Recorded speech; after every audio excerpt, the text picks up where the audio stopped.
Anthony Grasso here, bringing you financial news you can use. In this video, I'm going to do a stock analysis and review on General Electric.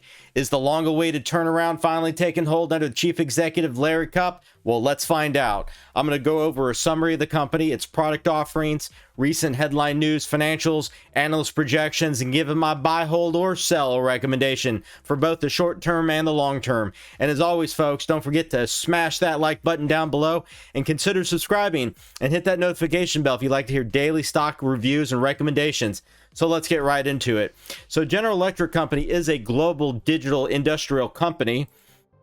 The company's products and services range from aircraft engines, power generation, oil and gas production equipment, to medical imaging, financing, and industrial products. There are different segments. One of them, power, which includes product and services related to energy production, renewable energy, which offers renewable power sources, oil and gas, including liquefied natural gas and pipelines, aviation sector, which was a big sector this year for them, which includes commercial and military aircraft engines, integrated digital components, among others. Now, they're also in the healthcare industry, which provides healthcare technologies and medical imaging, digital solutions, patient monitoring and diagnostics, and drug recovery, among others. They're in the transportation sector, which is the supplier to the railroad, mining, marine, stationary power, and drilling industries. They're also in the energy connections and lighting field, which includes energy connections and lighting businesses, and capital, which is a financial services division. Now let's go ahead and look at some news. I think GE got the Jim Cramer bump today. So Jim Cramer said today that astounding numbers at struggling GE that may justify stock market's rally. Cramer said, "When I look at GE, I think a Houdini, miraculous, incredible." So Jim Cramer definitely gave GE the Jim Cramer bump. But let's look at some fundamentals of the company and let's find out what's going on here. So GE's market capitalization is $98.9 billion, with the revenues around $79 billion in 2020, with $3.42 billion in earnings. Its current share price is trading at $11.29 a share as of close of business today. Now, GE is projected to increase revenues over the next couple of years to $90 billion by the end of 2023, with earnings around $4.5 billion. So it's definitely projected to grow over the next couple of years. GE wrapped up a challenging 2020 with a surprising strong cash flow of $4.4 billion in its industrial businesses, perhaps the most watched financial indicator at the company. Ending 2020 without burning cash a year ahead of schedule. That's definitely a good thing. Let me bring it back here. Now, GE's cash flow is closely watched as a sign of the health of the company's operations and ability to pay its own debts. So even JP Morgan Chase analyst Steve Tusa, who is often notoriously bearish about GE's prospects, felt that the need to compliment GE about the cash flow on their latest earnings call Tuesday. Wasn't that nice of them? That free cash flow number totaled $4.4 billion for the final quarter, up 12% from a year earlier, vastly exceeding Wall Street's expectations. However, total revenue fell 16% on a quarterly and annual basis from 2019 to $22 billion for the 3 months and $80 billion for the year. We can blame GE's once high-flying aviation division, which was brought down to earth by the pandemic-induced slowdown in air travel, which is a nightmare. GE forecasts about $2.5 billion to 4.5 billion, of cash flow for 2021. And Mr. Culp said the final result within that range will depend almost certainly on the aviation division's prospects. The air travel industry will eventually get back to the 2019 levels, Mr. Culp said, but there is still too much uncertainty to predict the timing of that recovery. So it all kind of depends on the coronavirus and what the governments do. Now, the GE expects the aviation market to begin recovering in the second half of 2021. Revenue in that division is flat or higher from 2020. That's projection for 2021. But anything above negative is good. Flat, I'm okay with. Higher, I'm really okay with, because the other divisions can make up for a flat revenue in the aviation sector. So now what do the analysts project? The analyst consensus is a moderate buy, with 28% a strong buy, 38% a buy, and 33% are a hold. The average GE stock price target for those analysts is $11.75 on the average. We're definitely trading under that right now, with a high estimate of $14 and a low estimate of $7. That is a 12-month projected price over the next 12 months. And going over a few of the analyst reports, the street ratings has GE as a hold. The primary factors that have impacted their ratings are mixed, some indicating strength, some indicating weaknesses, with little evidence to justify the expectation of either a positive or negative performance for this stock relative to most other stocks. The company's strengths can be seen in multiple areas, such as its growth in earnings per share, compelling growth in net income, and notably return on equity. However, as a counter to those strengths, we also find weaknesses, including generally higher debt management risk, weak operating cash flow, and poor profit margins. Now, the CFRA, Ford Equity Research, and the RT research teams also have a hold recommendation on this stock. And New Constructs was the only one I could find that has a sell rating on it. Now, the ownership breakdown of the company, it's mostly owned by the institution, 61.9%.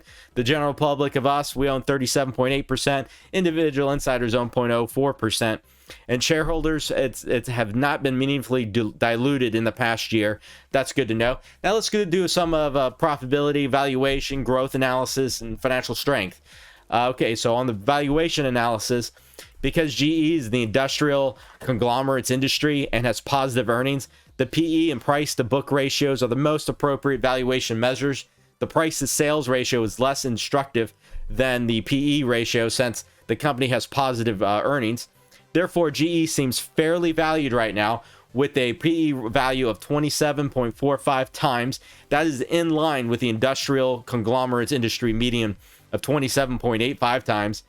How about the profitability analysis? GE has typically profitability characteristics for a company in the industrial conglomerates industry. While it's better than most at converting revenues to profits at an operating basis, its net margin is only on par with the industry norm. How about the dividend analysis? They do have a very, very small dividend. GE pays an annual dividend of 4 cents per share, which at its current stock price produces a yield of 0.36%. This is below both the industrial conglomerates industry and the S&P 500's average at 3.46% and 1.76% respectively. Hey, but at least they give a small dividend at least. Now, looking at the growth rates analysis, recently the earnings trend at GE has been positive. Over the past 12 months, the company has reversed the prior period's loss to show a profit of 40 cents per share.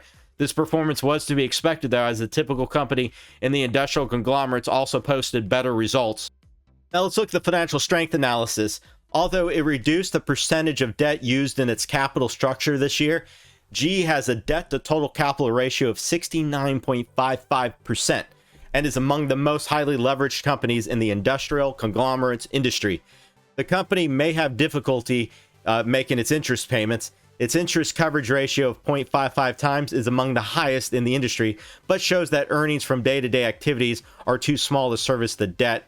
But I have a feeling that in the next 6 months, they'll be able to increase their financial balance sheet.